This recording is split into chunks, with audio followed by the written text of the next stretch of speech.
Hey, this is Chase from ShotScience.com, and welcome to the in-depth jump training tutorial, where we're going to give you the tools to help improve your vertical leap and help you build your own personalized jump training program.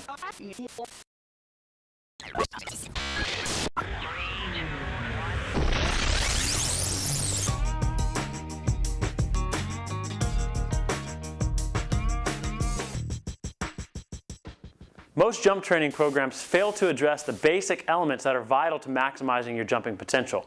Now, with my background as a registered clinical exercise physiologist and a certified strength and conditioning coach with a master's degree in human performance, I'll be showing you some of the principles of my jump philosophy and how to improve your vertical leap.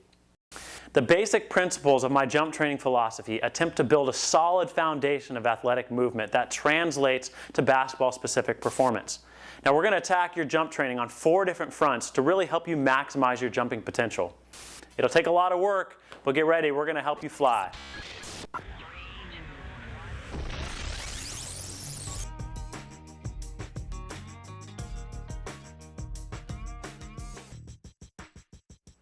The ShotScience jump training program are based on 4 pillars to help you improve your vertical leap. And those are mobility, stability, strength, and power.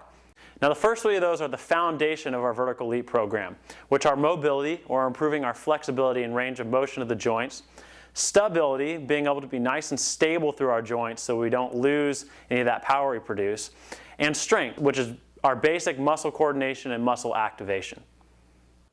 Now, power is the final training realm where we attempt to combine the first 3 foundational pillars into game application. Now, it might seem like you'd want to go straight to the power training, but by skipping those foundational elements, you'll limit your results.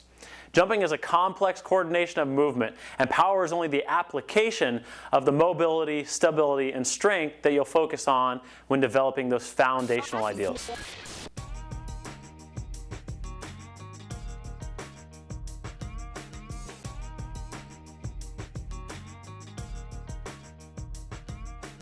All right, pillar number 1 is mobility, which is essentially improving our flexibility or the range of motion through our joints. Now, this is really important because it helps us optimize the force we can create with our muscle fibers. If we're very tight through our muscles, then we don't use the whole muscle to create force, which is a big problem in limiting our vertical leap. Now, one of the important things to understand about improving your vertical leap and how we produce force when we jump is to understand the stretch reflex. The stretch reflex is a response to that initial downward movement we have when we go to jump. So you notice when you jump, you bend your knees first in order to get up in the air. This stretch reflex is much like a spring. So you want to stretch your muscles out first in order to recoil them like a spring and have them pop you up in the air. So flexible muscles help us with that stretch reflex much more than tight muscles that won't allow us to go further down into that downward movement. Now, having nice flexible muscles is really important to help us get high up into the air, because the more we can stretch, the more those muscles are allowed to recoil and produce that force that we need to get up into the air. And most jump training programs don't focus on this aspect of improving your vertical leap, and it's one of the most essential things to really helping you get off the ground and quickly. Having more flexibility in the muscles will really allow us to use the entire muscle as opposed to just part of the muscle. When you're very tight, your muscles are constricted, and you have areas throughout the muscle that are in a constant contraction. And when they're in that constant contraction, we can't use them to stretch and recoil to create that force to jump. Now, it's essential to use the whole muscle because we want to optimize our jumping ability and not use only part of our muscle. So this is why this is such a key element to improving our vertical leap, because we want to optimize all of the muscle fibers in the muscles that we use to jump.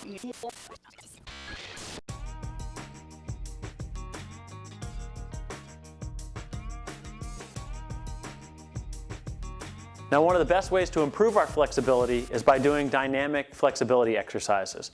And these are important because dynamic flexibility exercises improve the blood flow to the muscle, which causes them to warm up. A good analogy for this is the rubber band analogy. A cold rubber band is not going to stretch very much, and it's also very likely to snap, which is like an injury in a person. Now, if that rubber band is warm, it's going to be nice and flexible and easy to stretch, which is just like your muscle. Now, the best way to help improve your flexibility is by doing dynamic stretching. Now, dynamic stretching is going to help move the muscle through a stretching exercise so that it'll warm up as you stretch. Static stretching has kind of been the typical stretching regimen for athletes over the years. It's actually very ineffective when you're not warmed up properly. So dynamic stretching is a great warm-up to help you get ready to play a game, practice, or even train.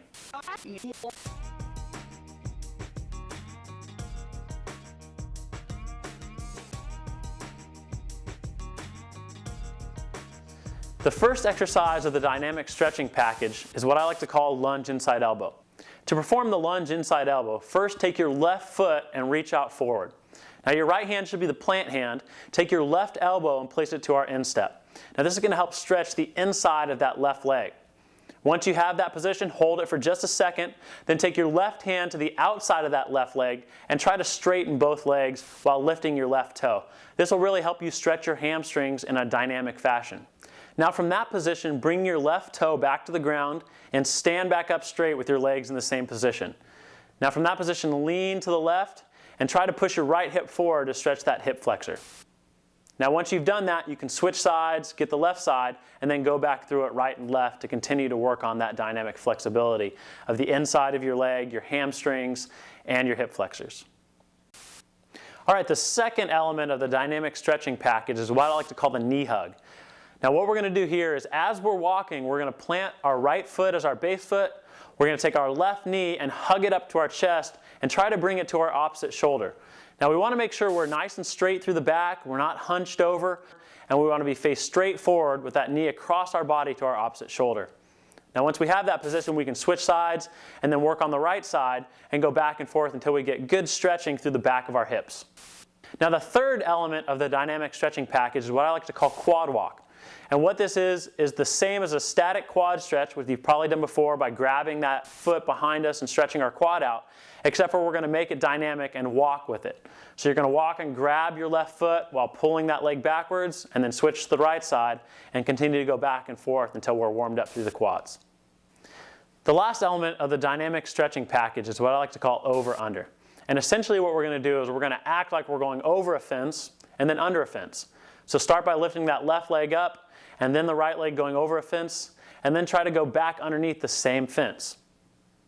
This is going to help us stretch some of the muscles on the inside of our legs, some of our groin muscles, as well as some of our hip mobility. Now while we're going through this exercise, we want to make sure again that our back is nice and straight in that neutral position and that we're not hunched over. Now using these 4 exercises as our dynamic warm-up package should really help you improve the flexibility of our lower body, as well as improve the blood flow to help you warm up for a training session or for any basketball game or practice. So get out there and try these flexibility exercises. They should really help you improve your mobility and help you improve your vertical leap by enhancing that flexibility.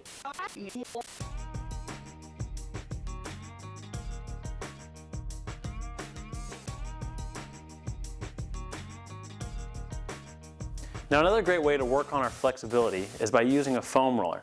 And foam rollers are great to help release the muscle adhesions that are causing some of the constriction in the muscles.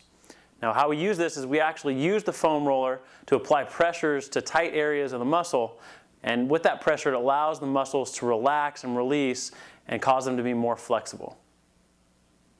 Now there's 3 key areas that we need to focus on when doing foam rolling. One of the first key areas is the IT band, which runs from the hip down to the side of the knee. So to foam roll the IT band, what you want to do is you want to lay sideways on the foam roll with your hips perfectly stacked. Use your right arm as your base arm and come down to your forearm to help you stabilize. Take your left leg and cross it over your body, and you're going to roll up and down the side of that leg. Now you should feel a couple points throughout that range that are very painful, and what you want to do is you want to hold on those points and use that pressure to help release the muscle. Once you have that point held for about 30 seconds, you can start to slowly roll back and forth over that point, for another 30 seconds to really help release that contraction. Now the second area that you want to focus on when doing foam rolling is the quads. So you move from the IT band, which is the side of the leg, you want to get just a slight shift forward where you take that top hip and rotate it forward so that you're moving more of the top of the leg as opposed to the side of the leg. And you want to do the same sequencing as you did on the IT band, where you look for those painful spots, hold it for 30 seconds, and then slowly work back and forth over the spot for another 30 seconds. Now the last area you want to hit on is your calves. And the calves are really important to foam roll because they get very tight throughout everyday life. And there's 4 essential areas that you want to work on with the calves. You want to work on the top inside of the calf, the top outside of the calf, dead center in the top of the calf, as well as lower towards the Achilles tendon in the heel.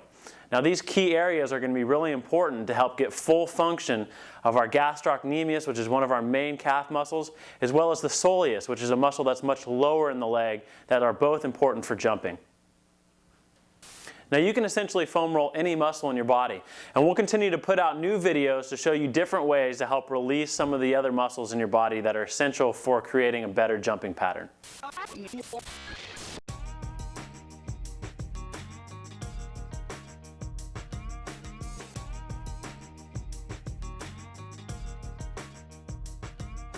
Pillar number 2 is stability. And what we really want to focus on when we're talking about stability is joint stability. And the most important joint that we can focus on is the hips. The hips are crucial to being able to stabilize our entire lower body. And stability is important because it really helps us maximize our movement efficiency. And movement efficiency is important because we want to use every ounce of force that we're able to create through our muscles. So if we don't have proper movement efficiency, we lose a lot of that force that we produce in our muscles by causing them to be very mobile and very strong through our strength section. Now most jump training programs focus on stability at the knee, when in fact the hips control the majority of the stability at the knee. The knee only moves in one plane, which is forward and back. It's not a multi-pivoting joint like the hips are. And the hips really control the stability at the knee by being much more stable. So if we're able to stabilize through the hip joints, the knees should inherently be stable without really having to focus on improving their stability. Now in order to be stable through the hips, we have to really learn to train and be stable through our core muscles. Now what you typically think of when you think core muscles, you think of abdominal muscles. But we need to redefine the term core. Core doesn't mean just abdominal muscles. There's lots of muscles that should fall under the category of core muscles, which stretch from below our hips all the way up into our shoulders. Now the stability training program is really focused on developing these core muscles. And it's essential to do these exercises to really help you build a strong core and be very stable through your jumping pattern.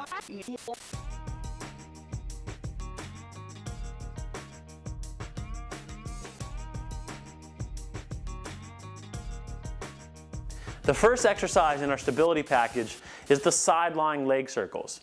Now what you want to do is you want to lay down on your left side and kind of brace your head with that left arm. You want to bend your left knee up and get your hips perfectly stacked. Now with that right leg, you want to straighten it out, lock the knee out, and point your toe just slightly down, and you're going to do small circles forward. Once you get about 15 of those small circles forward, you want to stop and go backwards without taking a break. After 15 of the backward circles, go straight up and down and really focus on that toe pointing down and leading with the heel. You should start to feel some of this work kind of in the top part of your leg, which is your gluteus medius muscle. Now a lot of these exercises that we're going to be doing in this stability package are going to focus on strengthening this gluteus medius muscle because it's so important for hip stability. Now the second exercise in the stability package will also focus on the gluteus medius. And this exercise is called the side hip raise. What you're going to do is you're going to find a slightly elevated step. You're going to put your left foot on that step with your right foot slightly lower than the step so that your hips are tilted downward. Both knees should be straight at this point. Now once you get into that position, you're going to take your right hip and you're going to raise it higher than your left hip by engaging that left hip and really squeezing that left glute muscle. You want to make sure you switch and do both sides to really work on strengthening that gluteus medius and stabilizing the hip. Now the third exercise of the stability package is the single leg squat. And what we're going to do with the single leg squat is we're going to balance on one foot and work on squatting down like we're sitting down into a chair. Some of the key elements to really focus on is don't let that knee come forward over your toe, and also make sure that you're really sitting back into that chair with your weight on your heels. Now we don't want to go down very far on this squat. We want to go just a little ways so that we can focus on the stability and make sure that our knee is not wanting to pull in. One of the key tendencies of our knee pulling in is that we have a tight IT band. So what you can do is go back and do some foam rolling to really help release that IT band, which will get you much more stable without that knee wanting to pull in. Now once we've mastered the single leg squat, we can make that exercise slightly more difficult by putting an unbalanced surface underneath. So possibly a foam pad or maybe a carpeted surface as opposed to hardwood floors or a basketball court. Now the last exercise in the stability package is what I like to call bikers. And these are a great exercise to work on our hip flexors and our lower abdominal muscles. Now to get into the biker exercise, go ahead and come down onto your back on the floor with both your legs bent and really focus on squeezing those stomach muscles and pressing your low back into the ground. Now one leg at a time, you're going to raise those legs up so we make a 90-degree angle at our hips and at our knees. Now it's really important not to bring both knees up at once because it'll put a lot of pressure on your low back. Now once we're in this tabletop position with our knees at 90 degrees, we're going to slowly raise one leg out so that it's straight and then bring it back in and then alternate legs. And while we're doing this exercise, we're going to focus on really squeezing those abdominal muscles and pressing that low back into the ground. Now you should only go out as far as you can keep that low back pressed into the ground. So if your low back starts to come up, you've gone too far with the legs. You want to angle them more up in the air as opposed to out towards the ground. Now these are just 4 basic exercises that you can do to work on your stability. There's lots of other exercises out there that you can do to help strengthen a lot of your core muscles, and we'll be posting more videos as we go on that'll help you with these exercises.